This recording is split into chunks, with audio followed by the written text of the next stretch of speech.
Hi, it's Katy with MMA Hot Lips. I'm here with Coach John Wood, trainer of champions. We have a lot to talk about. John. Yes. Been a little while since I spoke with you. You've been a busy boy. Yes. You just got back from Abu Dhabi. Yep. And the fight with Davey Grant. You were over there with Davey Grant, and I was very excited to see Davey Grant. I just saw him in the gym a couple weeks prior to you going over there. And I was excited to see Davey win. I mean, he was an underdog for this fight. He was plus 375. Plus 375. He's always the underdog. You know, Davey's one of those guys that the age always seems to be something that people look at, and that's legit in fighting. You know, right. Usually age is not something that bodes well for fighters, but Davey's kind of it's like a fine wine. You know, he's just getting better with time, and he's one of those guys that's not the norm.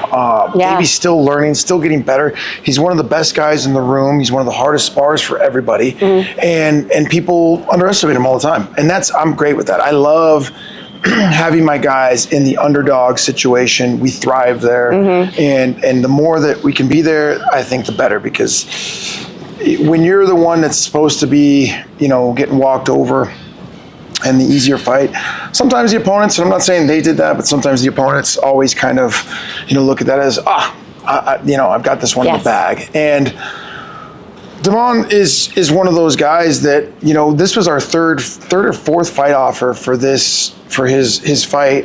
We had a couple drop out last time, and then we got offered two more between then, and they were good names. They were big name guys who come with good names and very, very beatable fights, winnable fights, and I liked him. And then, you know, we got offered this Damon Blackshear fight, which he's a young up-and-comer. He was on a 3-fight win streak, and he's one of the better guys with not as big of a name. You know, so it was a tougher fight. I wasn't in love with it, but I knew if Davey went out there and did what Davey does, there's no problem. People underestimate Davey's ground game, which is phenomenal. I agree. They underestimate his wrestling game, his counter wrestling game, his striking game. And honestly, like, out of everybody at the gym, Davey, pound for pound, probably hits as hard, if not harder, than anybody. Yeah.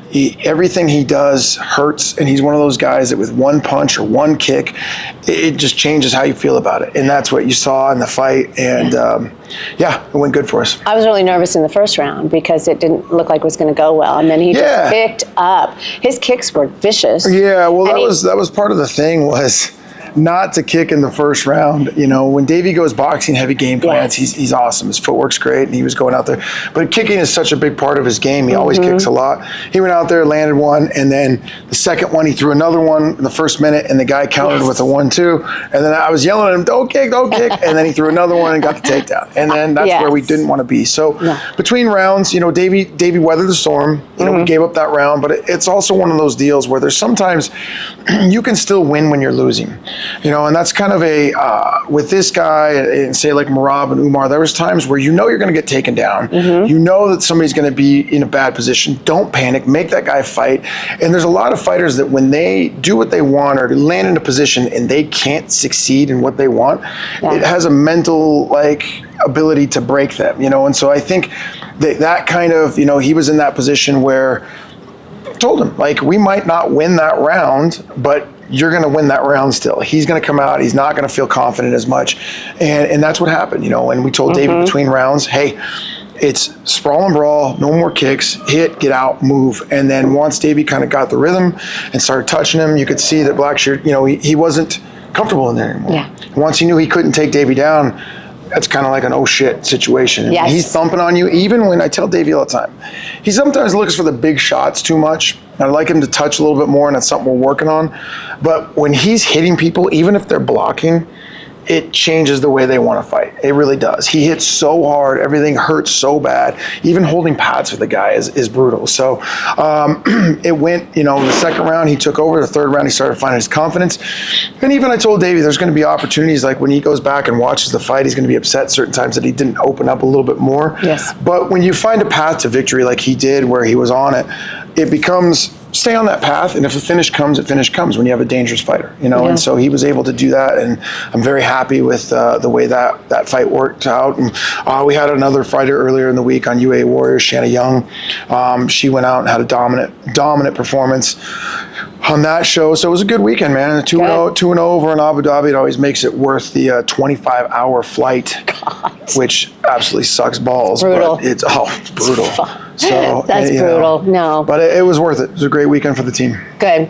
Yeah, so you kind of answered my question of the strategy of what you're going to do with Davey. And then I was going to ask you about his lower shin. He had a really bad injury, or it looked like a bad injury. It was bleeding pretty badly on his lower shin. Is he okay? Yeah, he got it stitched up. It's split open. And those are the kind of things when Davey doesn't care. He's going to slam in everything that he can as hard as he can. Yeah. And if it busts open, it busts open. And he's one of those guys that's not going to bother him. Didn't even look like it phased it. Yeah, it didn't. And he was still kicking with it. And I didn't even know it was cut until I started seeing the other guy's leg was red and full of blood. And I was like, where'd that come from? So then I realized it was cut. But he got a few stitches in it, and that was it. And he'll be back to the gym, I'm sure, probably already. Nice. Well, I look forward to seeing him. So let's pivot and talk about your upcoming fight, which is a very big one for UFC 320. You have two fighters on the card. Oh my gosh. You got the co-main event with Merab Dvalishvili, and then you have Khalil as well. And oh my gosh, that's going to be a busy night for you. I mean, just absolutely crazy. We know Merab is great with takedowns, ground and pound. He's definitely improved his striking, and he's going to fight Cory Sandhagen. Now, is there a strategy, because Cory is excellent in all of those as well, and he's a great jiu-jitsu guy. Sure. So do you feel like that fight's going to go to the ground with Merab? Do you feel like it's going to be more of a stand-up, or a little both? I mean, it'll be a little bit both. Merab is truly getting better every fight. He's still learning, still growing.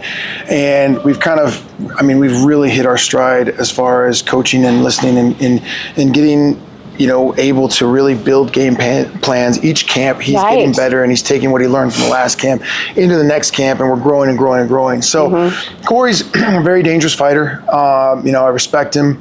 It's very good coaching. There's a lot of things that we have to look for. I'll be honest, I don't think there's anything that we haven't seen. It's just done. He does it a little differently, his timing, his rhythms. There's a couple specific things we need to work out, make sure that we're not running into jump knees and changing. He's going to try to out-rhythm and out-time us. I don't think that'll be the case. I think that he'll have more problems finding Merab's timing. People do not realize what it's like to get in there with him. So I think there's a lot of stuff that we've seen before. He'll add a couple wrinkles into it, but I think the fight, I don't think any Merab fight isn't going to end up on the ground. And maybe Cory can stave that off for a round or two, but just like everybody else, it's going to hit the ground.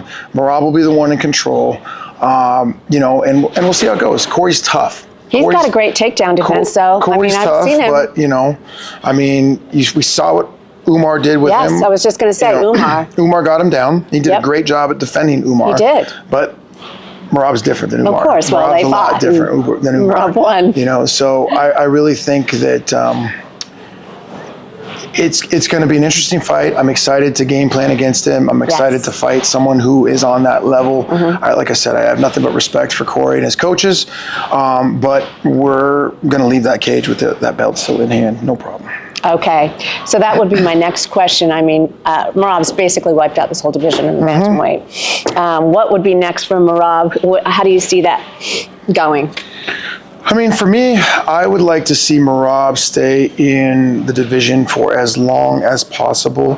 When you start to get into those legendary, when you want to get to that legendary status of the guys that you really think of that are the greats, guys like GSP, guys like Anderson Silva, guys like John Jones, guys that have cleared out the division and stayed there and ran through it and put those title defenses. He's going to be one of those. To get to that status, you need title defenses. So I think that, I would like to see Merab defend that title 2 or 3 or 4 or 5 more times, as long as he can. Yeah. And then when it comes to a point in time where if a super fight is asked, and offered, and it makes sense, and the money's there, and it makes sense for us to go do it, then fine. But for me, I want him to stay in that division. I want him to own that division for as long as possible. I don't want anybody ever else touching that belt until he decides to retire. And, cement his status as the GOAT, as the greatest bantamweight of all time, for sure, which I think he's going already to be, yes. kind of, his resume already there, but I think a few more title defenses, it's not even a question. And then we're getting into one of the greatest fighters of all time. Oh, absolutely. He's definitely going to be a GOAT in that division, for sure. He already not is, only division, but like, I think he's got a guy that where he's at right now and how he's growing, I think he can be on that Mount Rushmore of fighters. Oh, yeah, absolutely. And so that's what I'd like to see. I'm not against any super fights, but I think the timing just needs to be right. Do you see him moving up in weight ever, you think? Or he's comfortable right there, isn't he? Only if it's for something bigger than we can even possibly think about right now. Like the White House? It doesn't, it doesn't make sense to do that. He's not an overly big guy. He's a thick guy, but like you get into 45, those guys are big. 45ers are big, tall, long. But doesn't he fight at 145 after he's gained the weight? Oh, he's bigger than that. But 45ers are fighting at 70. Yeah, that's true. That's true. So like those guys they're big, So like I said, if the right situation comes, he'll move up. He definitely ain't moving down, I can tell you that. There's no way in hell he's ever making 125. That ain't happening. No, that'd be miserable. All right, so we've talked about Merab, and we need to maybe move on and talk about Khalil. Yes. Khalil's going to be fighting Yuri Prochazka, and really interesting if Khalil can take this fight. And Yuri is a very untraditional fighter. So I'm sure you have a strategy for that because he's all over, he's kind of a little bee, in the octagon. And so it's really hard to catch him. But if Khalil can get in there and catch him, is that the strategy, is to just keep him in the center of the ring and just pound on him, take him down? What's your thoughts? There's all kinds of strategies there, but across the board, my rule of thumb is whatever the other fighter wants to do, find a way to not let them do that. So if you got a guy who's running, you got a guy who's in and out and weird, don't let them do that, or make them uncomfortable doing that. Make them come to you, bring them to you, and obviously there's multiple ways to do that. Again, it's another very fun fight to strategize for. I've already kind of built out the game plans for both those fights. I'm actually starting with Khalil today. After this, I got, have him up here ready to go. Yeah. But it's one of those things where this one's even more so kind of a funner go because Yuri is so strange and so weird and so awkward. But there's so many holes when it comes to strange and awkward and doing what he does, and I think we're going to capitalize on that. I do not see that fight going 3 rounds. No. And obviously I see our hand getting raised, so that can kind of tell you where I think that's going to go. But fun fight, tough fight. Definitely a fight that puts us in the, going to put it in a position to do a championship, right? Yeah, we're absolutely getting the title shot after that. Whoever wins that's getting the title shot. Yeah. Obviously, I believe that we're winning that, and right back in the title contention. So it's great, man. I mean, these are you can't really get much of a bigger night than that. With a co-main, which arguably probably should be the main, but. And a co-main that should be the co-main, but it's it's great. It's great. It's going to be a fantastic night, busy night. It's one of those ones where, in those situations, I'm just going to run back from the cage, have him have my shirt, change the shirt, and walk right back out again. That'll be fun. These are the things. At least it's local. These are the things as a coach that you strive for, the things that you look forward to, the things that you hope. And again, it doesn't get any bigger than this. It really doesn't. So I'm stoked, and I imagine, honestly, I'm expecting to have another fighter or two get booked on that card too, so it's going to be one hell of a night. I was going to ask you, that was my last question for you, John, is that you have so many great fighters. This is just a kick-ass gym. Thank you. And you absolutely boom with champions and potential champions. Who do you see up and coming? Give them a little bit of exposure here. Who do you see up and coming to fight in the UFC? So many good guys that are kind of waiting. We've got about 5 to 10 guys right now that are on the cusp that are either contenders or going straight in. We got a handsome guy right over there, Kenny Cross, who should already be in the UFC, and he's just waiting for his time. Kenny, Come over here and say hi real quick. You know, so this guy. I watch him all the time. He rocks, baby. Hey, Kenny. This is guy. Come over here. Come on. We're in the middle of an interview here. We're live on. So Kenny Cross, let's get this guy the shot. He deserves to be in the UFC. This is the next big guy right here. Earlier, but just in case, if Sean Shelby or Mick Maynard or Dana White see this, or even someone at the PFL, what is your message to them tonight? It's no to everybody except for the UFC. This is where I belong. I was on the Contender Series. I beat a 10-0 guy. I did not get my contract. I cut weight twice because it was COVID. I was the main event, got shipped home without even fighting. I am meant to be in the UFC. I've watched UFC with my dad since I was a little pup, since I was a jit. So I don't know what I gotta do, but I need those UFC fight shorts on my butt. Let's go. And Kenny, before we wrap, I know it means a lot to you to find the family that you did at Syndicate. How instrumental have they been to your development in this win here tonight? Man, it's been a great 2 months at Syndicate, meeting all the staff there, them taking care of me, them giving me this confidence that Syndicate is the place for me, and we're going to the UFC. I got Merab Dvalishvili, we got a bunch of UFC guys there, the best coaches, amazing atmosphere, and I just love walking in those doors each day, day in, day out. I stay an extra hour just to smell the breeze. Handsome as all get out, wonderful beard. We probably need to clean this up a little bit, but we'll work on it. But this guy right here is probably, like I said, the most deserving and the most UFC ready. Yes. What's your record now? 16-4. 16-4. Coming off a big knockout win, so that's it. Go away. Yep. Thank you. And then, so we got guys like that. We've got so many guys like that. Alan Bagosa is another one who's right on the right on the cusp of getting signed. Who is Luana Santos's dude. We've got Artur. What's his last name? I forgot. Miniev, yes. Artur Miniev, right there. Just got another huge fight. He just won that last fight. Just he was awesome. So he's right there. We're looking at contenders are straight in, I think, for him. I mean, the mat is just full of them. Like we have, we got, like yesterday, there was 55 people on the mat for pro practice. And not one easy round. They're all killers. They're all guys that just, to be honest, we're having a real tough time getting our guys fights right now. No one's wanting to fight. We had last week. No one's wanting to fight? We had 3 fights drop out on the day of the fight.